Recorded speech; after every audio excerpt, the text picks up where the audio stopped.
35 लाख ऋण गरेर अस्ट्रेलिया पुगेका युवक 2500 केजीको लिफ्ट खस्दा आधा शरीरभित्र आधा बाहिर।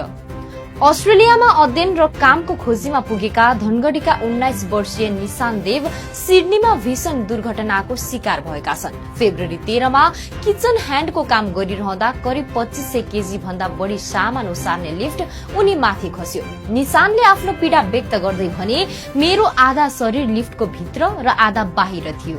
म बीचमै नराम्ररी थिचिए। चिकित्सकका अनुसार यस दुर्घटनामा निशानका 14 वटा करङ भाँजिएका छन् र फोक्सोमा पुवाल परेको छ।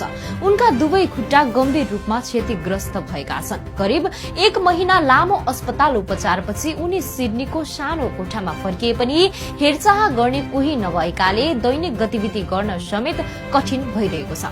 निशानले करिब 35 लाख रुपियाँ ऋण गरेर अस्ट्रेलिया आएका थिए। दुर्घटनाका कारण उनले आफ्नो पढाइ डिफर गर्न बाध्य भएका छन्। आमालाई अस्ट्रेलिया ल्याएर हेरचाह गराउन चाहे पनि आर्थिक अभावले यो सम्भव भएको छैन। उनको उपचार र सहयोगका लागि एनआरए यानि न्यू साउथ वेल्सको पहलमा आर्थिक सहयोग संकलन अभियान शुरू गरिएको छ। इच्छुक व्यक्तिहरूले सहयोग गर्न सक्ने बताइएको छ।